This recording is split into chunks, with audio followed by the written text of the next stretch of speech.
Okay, hello everyone. Welcome back. Once again, I am Nicodemus Kane. Today is April 26th of 2022.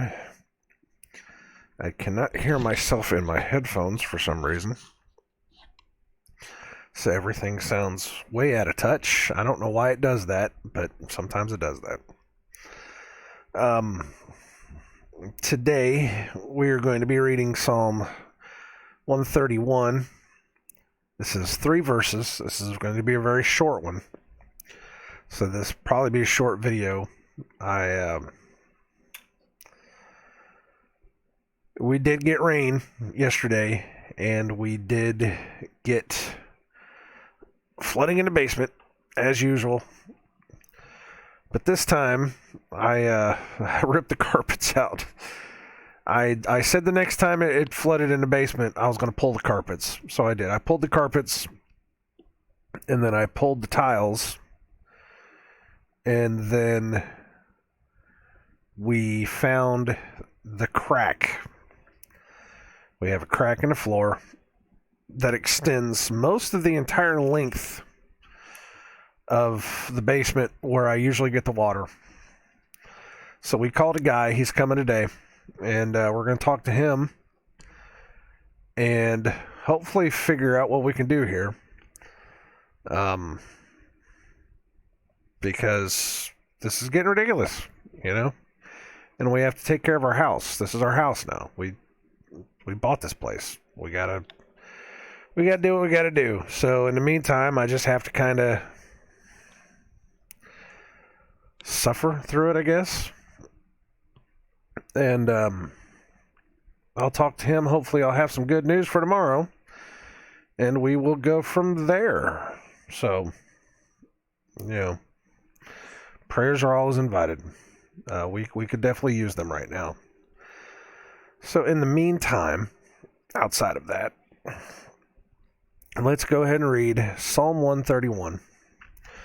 This is a Song of Degrees of David. Lord, my heart is not haughty, nor mine eyes lofty.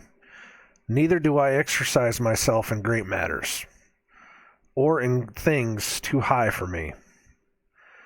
Surely I have behaved and quieted myself as a child that is weaned of his mother.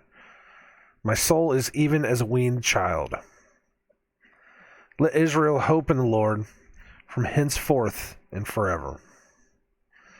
Amen. And that's it.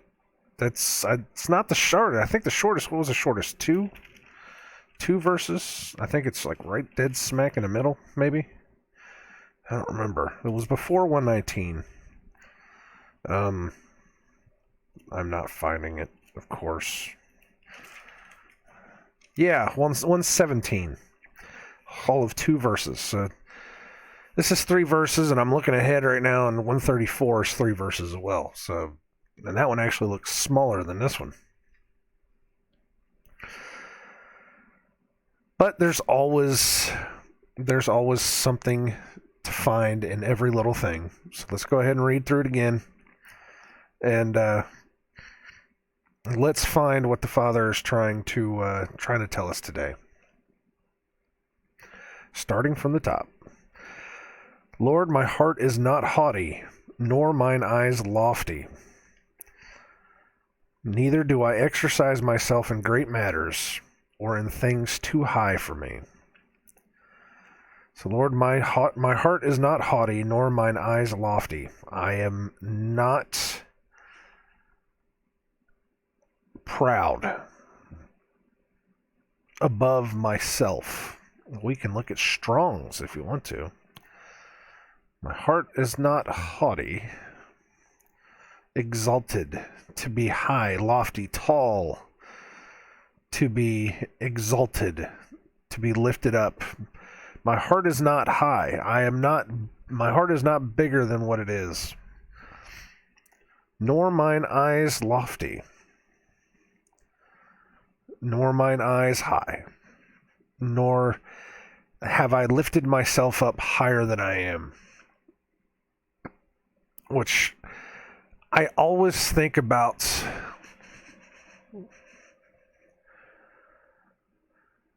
every time somebody says they look down their nose at you, the first thing I always think about is the old cliche cartoon villains. You know, the ones that would be standing up above on a platform looking down their nose at you, crossing their arms with that smirk, that evil smirk, watching the slaves do their work. You know, that's their eyes are lifted. They're lofty. They're above everyone else. They are bigger than anyone else. And people have that. People have somehow carried that on through all of these centuries where they just act like they're higher than everyone else. My heart is not hardy, nor mine eyes lofty. I am not bigger than what I am. I am humble. I try to stay humble as much as possible. I try to keep my heart grounded. I try to keep my eyes down. And neither do I exercise myself in great matters. Neither do I exercise myself in great matters. Let me see what they're saying for that. In intensity, importance, important things, great, distinguished, haughty things, greatness.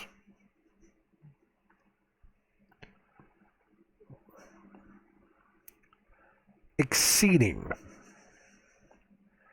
Bigger things than I am. The next one says it too. Or in things too high for me. Things that are above me. Things that are difficult to understand. Beyond one's power. So, I keep myself humble. I keep my mind on what I'm doing. I do not try to be bigger than I am, or try to understand things that are way beyond what I am. I ask more than anything, I have asked God to give me wisdom and understanding of the world.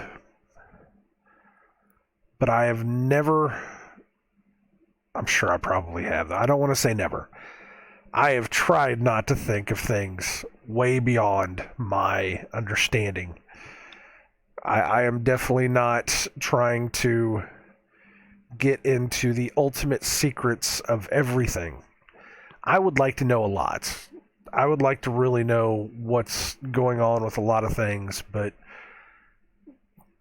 there are things, truly, I really just don't. I don't need to know, you know? I really don't need to. I don't need to understand how certain things work. I understand that evil is a thing. I understand that people use evil.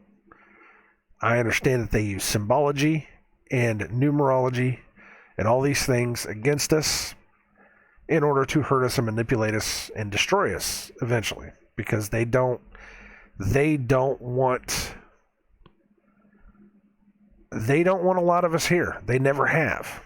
They've done their best for the past 150 years to push their eugenics because they think that their bloodlines are better than ours. They think that their family is better than ours.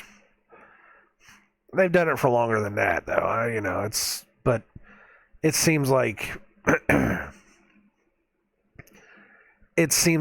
especially for the past 150 years, whatever happened in the mid 1800s to make things change.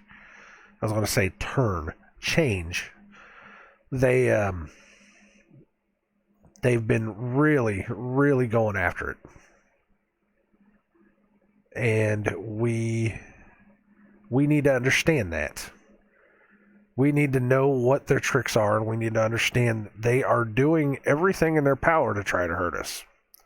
So we need to be wary, but not try to find things that are so far past our understanding that we get on the wrong path. I know I've been there before. I know somewhere along the line I've been there before where I started getting off the path.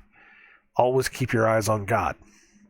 Do not stray off the path. What's the line about Do not argue old wives' tales or something like that. Tales in which there is no profit. You want to keep on the way. Don't be swayed off the path, if that makes any sense.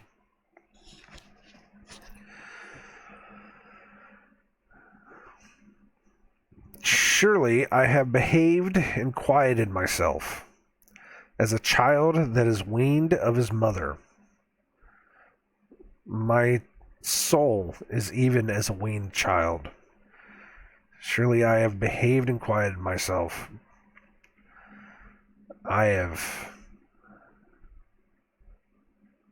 found that inner peace. You ever seen a sleeping child? I know a lot of people have. A lot of people have kids. They've seen sleeping children. I've never had kids. I've always had adopted children. My first fiance, I guess I will say girlfriend. She had two kids that were really young whenever I got with her, and I was considered a father. Those were my kids for all intents and purposes. But when that relationship fell apart, I lost that. And then my wife now, my second relationship, big relationship, enough that matters.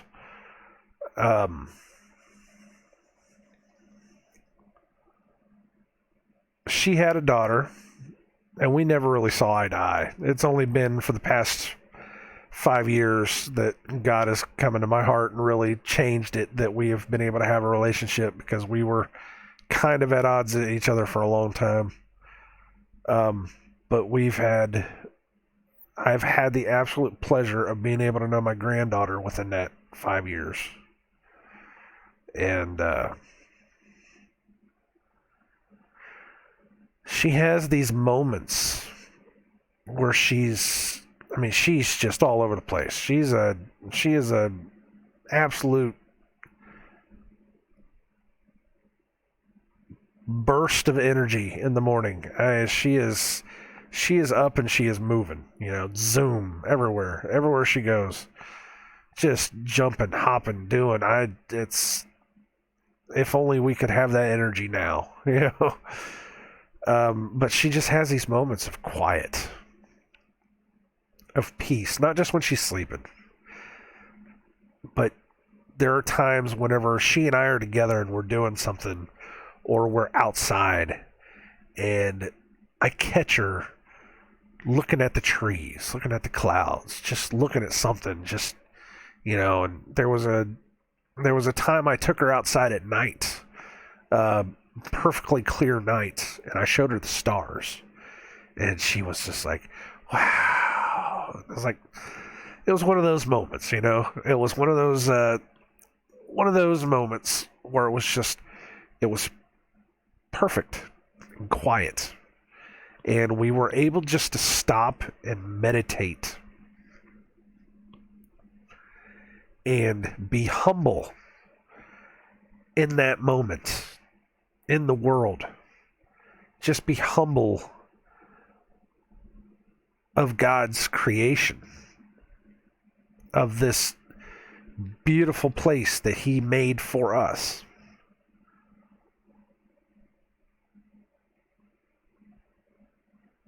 And to experience it as a child, it's opened my eyes to the understanding of, to come back to God, you have to come as a child. You have to come not only clean of the years upon years upon years of just abuse and evil and manipulation and all the other stuff, but you have to come with that open mind, that open heart, that innocence, You have to come back as a child. You have to, I don't want to say be reborn is a thing, yes, of course. But to be not so much a blank slate either. Just have that openness and willingness to just be.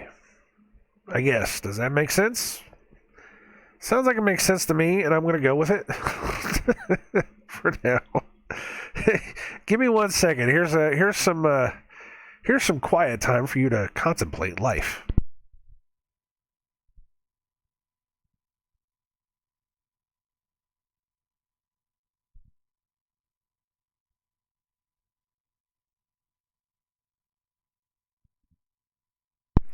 It is definitely wet in the basement because my nose. It was amazing for the past couple weeks whenever it was dry.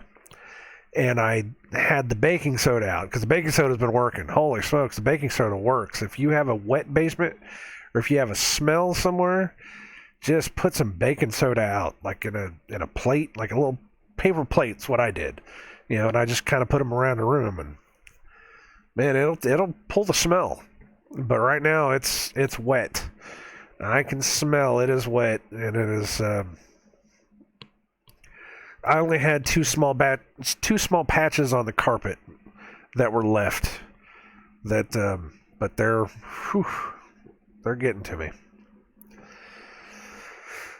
So I'm probably gonna have to move. I'm probably gonna have to move all of this upstairs so that I can, be in the dry while we fix this.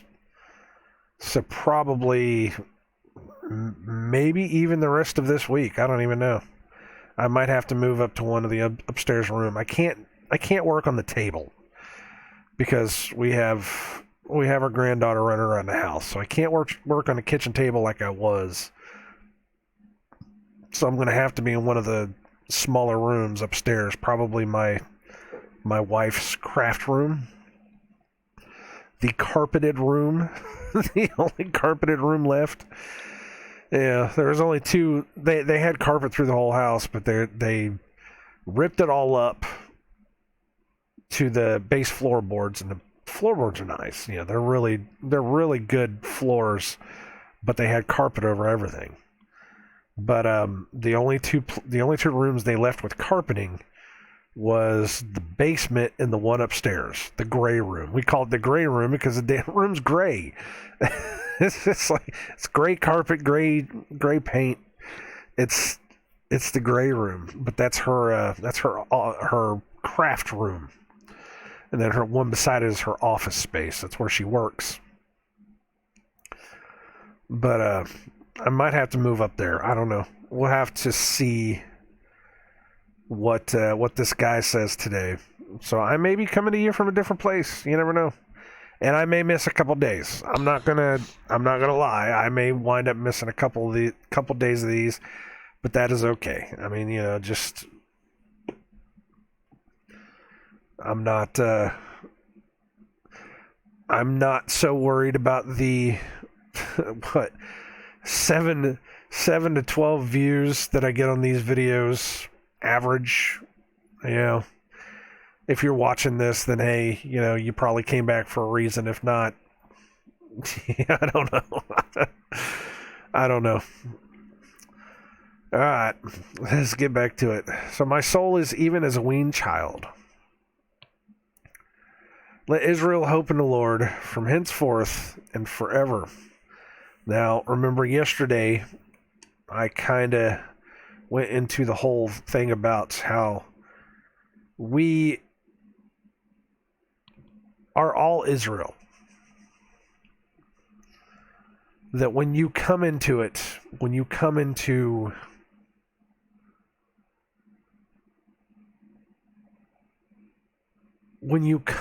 worshiping God, when you are born again in Christ, when you are washed clean, you are grafted back into the tree. Or you grafted into the tree of Jacob, of Israel. You become part of it. You willingly come to the Father.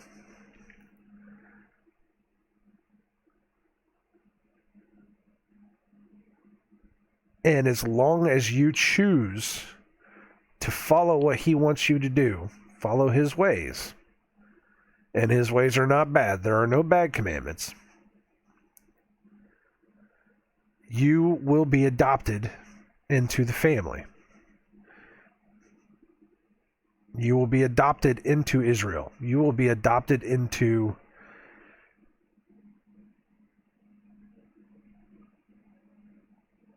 God's family. So we are all Israel. And I do not say that as in the country Israel. I do not say that as in the Israelites that we understand them. Yes, people can make that, and that's, people can say that and, make that connection. That's entirely up to them if they want to do that. I'm not saying that. This is not me talking about the people of Israel right now, the country that we call Israel, the people that are there. I'm not talking about that.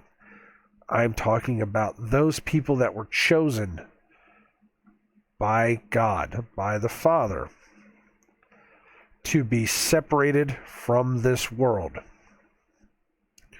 That He said, you will be my people. On the side note, He also said, if anyone comes to you and wants to join you, because there will be people outside of Israel, outside of the people that I saved, outside of the people that are my children, they will see it and they will want to be a part of it. And they will give up the world in order to be a part of it. If they want to come to be a part of this family, they have to follow our rules. And if they can show that they can do that, then they can be adopted into the family. Now, I talked about that yesterday. About Christ not coming to save everybody. He didn't come to save everybody. He came to save His people. But He saw more and more that His own people had fallen away so much that they were willing to sacrifice Him in order for what they want. And what He kept seeing is, He kept seeing the Gentiles were wanting to be saved. Over and over and over again, He was finding people that were not Israelites, that were not, quote unquote, the Jews. He kept finding that there were so many other people that understood the books, understood the what it meant to worship God, what it meant to follow the commandments, what it meant to do all of these things, and they just wanted to be saved. They did not want to fall by the wayside, because they had been told for all these years by the Pharisees and the Sadducees, the people that were on the top, they just kept saying, you can't be a part of this because you are a Gentile. You are dirty. You are unclean. And Christ kept seeing this, and He started saying, you know what? Anyone can come to us. That was there almost at the very beginning with Abraham. God told him if they want to come into our city, they can come into our city, but they have to follow our ways. If they choose not to follow our ways, then we push them out.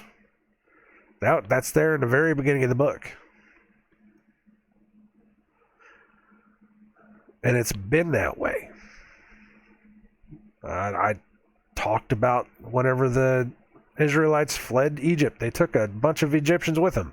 The Egyptians that didn't want to follow the ways, didn't want to be lost and trapped in the wilderness with these, these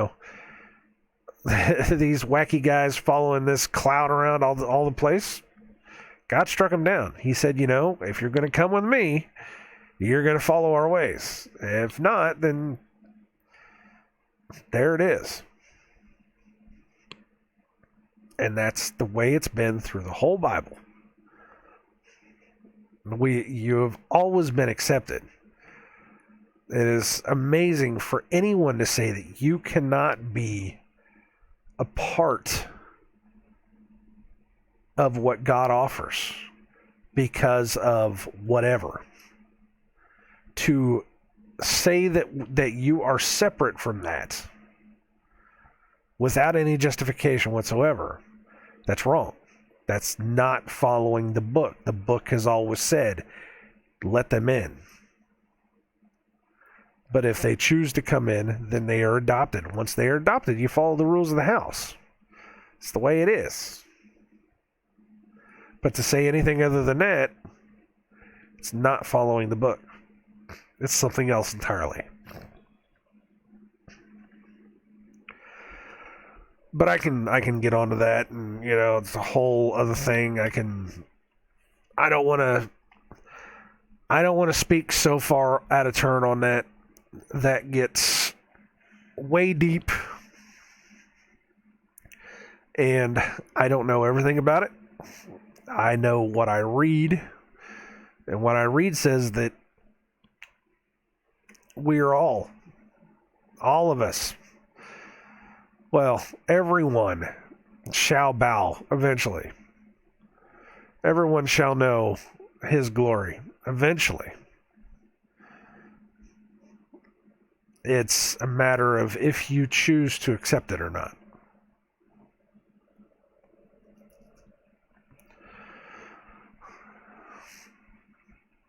If you choose to accept it, or if you push it away, and if you push it away, then God has no use for you. He gives you that option. We talked about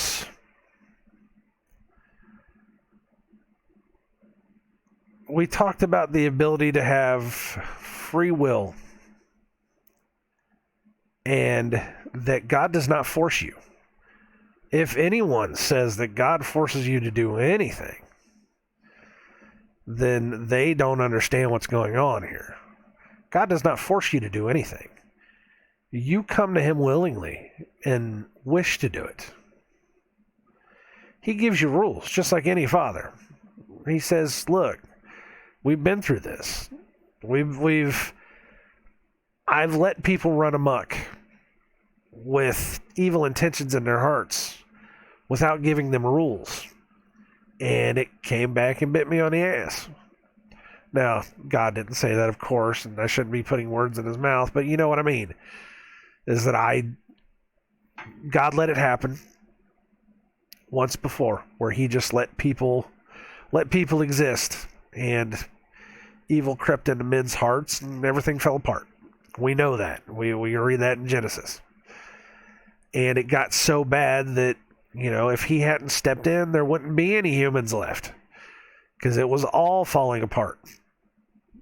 So he decided to save his bloodline that he knew was going to eventually create Christ. The people that he knew that were good enough to bring through the flood, so that he could hopefully start over. And that was when he started really imposing rules. He came out on the other side, and you started getting the Abrahamic rules. Don't do this, don't do that, don't. We've been through this. We see how bad this can get. So don't fall into this trap. Don't let this happen. If anybody comes to you trying to do this, put them out. We don't need that. That's not good. And And that was the start of the commandments. And then, of course, evil started creeping up, and everybody kind of made their way down to Egypt. And then for, what was it, 250 something, 300 years, they lost all that. I'm not going to say 400 years because the Bible itself says they were not in Egypt for 400 years. People have to come to terms with that. They were not in Egypt for 400 years. The generations that were before Moses and the amount of time that it took was not 400 years. It was at best 270 to 350 at best. So there's still some problems going on there. But within that time, they lost everything they had. Within 400 years, the Egyptian Empire was able to manipulate down the people of Israel, the families, to where they didn't know who they were. They didn't know their own rules and customs. God had to tell Moses what to do, because Moses didn't know. Moses was raised by an Egyptian.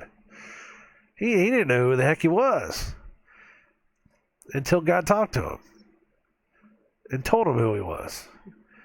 Then he said, I'm going to take your people out. I'm going to take my people out of Egypt, and then I'm going to set them in a place where, set them in a place where they're supposed to be to begin with. And that's exactly what happened. He took his people out. He got them to a place, and the first thing he started saying is, look, if we're going to make this journey, we're going to make this really simple. Don't do this, don't do this, don't do that. Start cleaning yourselves up. Start cleaning yourselves up and away from the evils of Egypt. That's what the first thing he started doing was making very specific rules, because he learned. He knew that people had to learn slowly but surely. You had to be. It's like the whole timeline of the world is almost literally like a timeline of a human. It's like you start off not knowing anything, and slowly your parents, your father starts giving you rules because you start messing up. You start doing stupid stuff, and your parents say, look, you're not supposed to do this. You're not supposed to do that. If you do this, you're going to wind up getting hurt. You're going to wind up having something happen to you. And sure enough, if you follow on the timeline, it's the same way. It's like they just kept falling into these traps. And then God eventually said, he eventually got to the point where he said, look, I've laid down every rule I can give you. If you don't follow the rules, I'm going to let you fall. Because you have every ability to be able to function for yourself. And as long as you follow that, I will help you. But if you don't want to listen to me, I'm going to let you fall. And we saw that time and time again. They fell to Babylon. They fell to the Romans. They fell to all these different empires. And it somewhere along the line it got built up again. We talk about whatever happened in the quote unquote dark ages that the world does not want us to know about. You don't just lose like 4,000 years of history in a dark age. It wasn't 4,000 years. It was about 2,000. Well, pull it back about 1,500 years. There you go. 4,000 years. Jeez. Still, you don't lose 4,000 years of history either. It's just amazing. I don't care how many times an empire has risen and has completely wiped a culture off the map. You don't lose that history. You really don't. Somebody has to have kept some of it somewhere. So it's absurd. Every time I hear somebody say that, oh well, we've been around for such and such amount of years, but we've just magically lost all the information that we had. Of course, then again, I mean, if you really go by it, we somehow magically lost all the lost all of the information that we supposedly had to get us to the moon and back. But I'd go to the moon in a nanosecond, but we destroyed that technology, and it's a painful process to build back up. But whatever, let's go to Mars. Jeez. I can kind of see it now, though. I can kind of see it. I can see how people will just let that stuff pass by because they don't want you to keep that. They don't want you to keep your history. I've said that before. This was before the internet too, as I was saying that they don't want you to keep your history. It's just the way it is, the way that people burn books, the way that society, the way that society will just destroy information, lose information, not care about trying to preserve what they have, whether it is a willing or unwilling destruction of information. The way that society goes about trying to do that, you would absolutely honestly be able to see how it is that people are more than willing to destroy their own past. It's one of the problems going on right now is video game preservation. The PlayStation 3, the Sony PlayStation 3 is it's past its life cycle. And, Sony's wanting to shut down the servers, but they are not willing to go through the processes of making it to where when those servers shut down, we can still play the games that are there. Because apparently each one of these games has an internal clock on it that once the license to play these games expires, you can't play that game anymore. And I'm not just talking about physical copies, even though I've heard that some people are saying that physical copies can't play either. But digital copies, once that time expires, you can't play that game anymore. And Sony has done zero in the way of being able to carry on the legacy of some of these games. And I'm not just talking about the big blockbuster games that they've remastered. You can play like 5 different places and all this stuff. I'm talking about every game, because every game is a thing. There should be a preservation of history there. But there's not. They're not trying to preserve any of it. They are more than willing to let that just go away and fade away. And it's like, that's exactly what's happened year after year after year. The BBC used to record over the tapes of Doctor Who episodes. I was watching a video the other day. Some guy was talking about there are 94 episodes, 2 full seasons. Well, I'd be more than 2. It'd be like 3 or 4. 3 or 4 seasons. 3 or 4 whole years of Doctor Who that's gone. The entire the entire what do you want to call it? telemetry, recordings. They say they still have the photos, but like the oh, excuse me.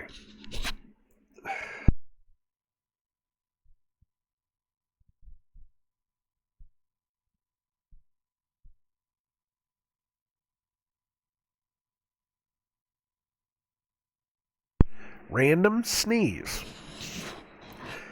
You gotta love random sneezes, man. They just sneak up on you out of nowhere. Oh, wow. But the entire telemetry recordings, the video recordings, everything gone. Just like that.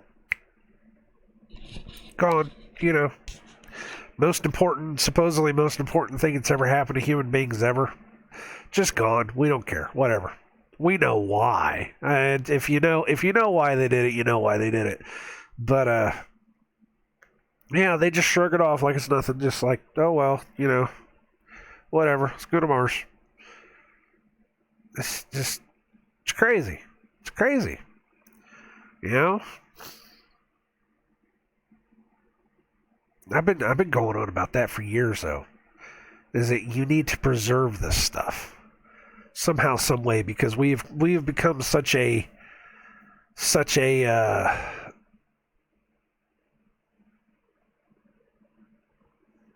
what's the word I'm looking for? Throwaway culture. Where if something breaks, we just toss it in the trash. Doesn't matter. We'll buy a new one. You know, I remember my grandfather used to buy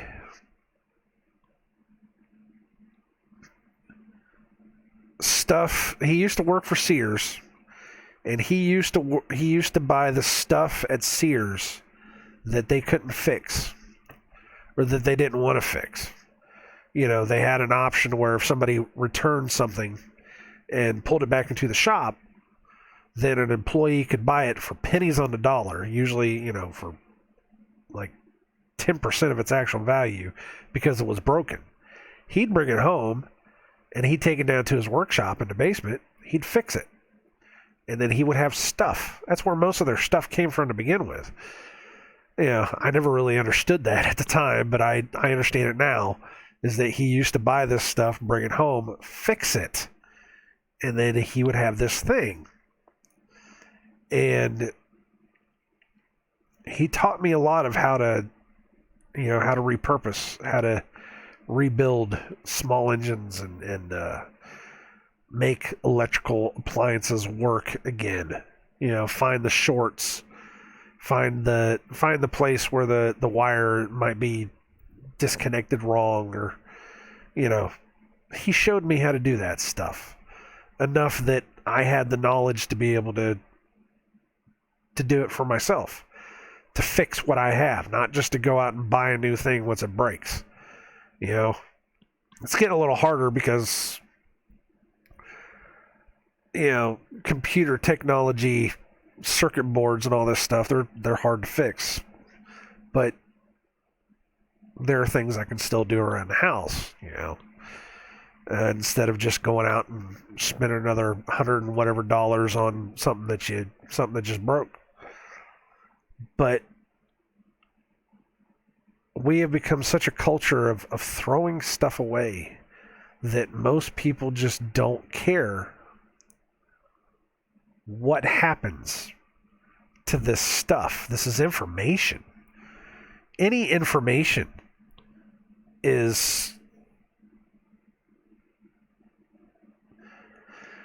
worth keeping, worth knowing, worth learning from. Even the bad information, you know? I mean, even the things that you don't know. I remember whenever they started talking about digital photography. And they started talking about how you don't get to keep the pictures that you don't like. And it was an article I remember reading a long time ago. And it was talking about how some of the best moments were those silly moments that just somebody just snapped a picture and, you know, somebody might have blinked or somebody might have been smiling, looking the wrong way, doing something, you know, those moments that you still keep. You still kept those moments. My grandmother still has boxes upon boxes upon boxes of pictures that she didn't want to put in her photo albums, but she saved them because they were good pictures. They showed the silly, true side of the family. But now, you don't like a shot, you get rid of it. You throw it away. You know, unfortunately now people take 50 shots of themselves before they find the right one. This narcissism that the digital photography age has made. Ugh. I saw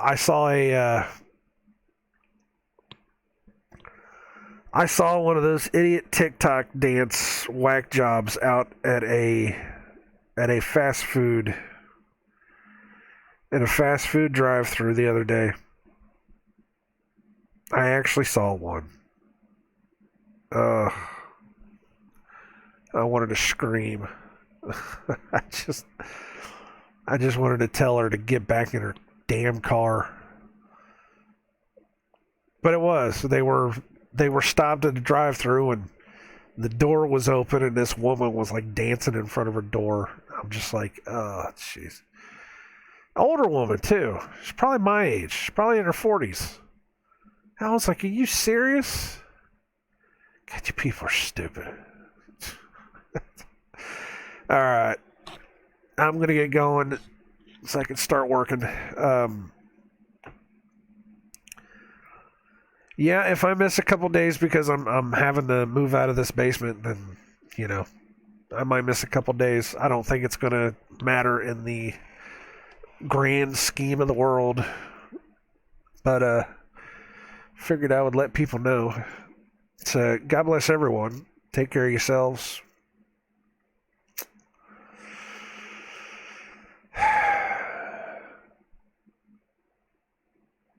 It was such a bad day yesterday that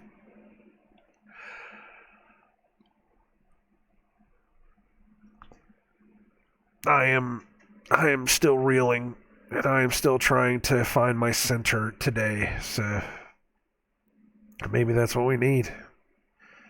Maybe we need to find that center.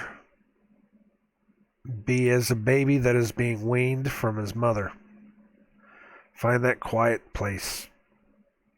Find that quiet, peaceful place.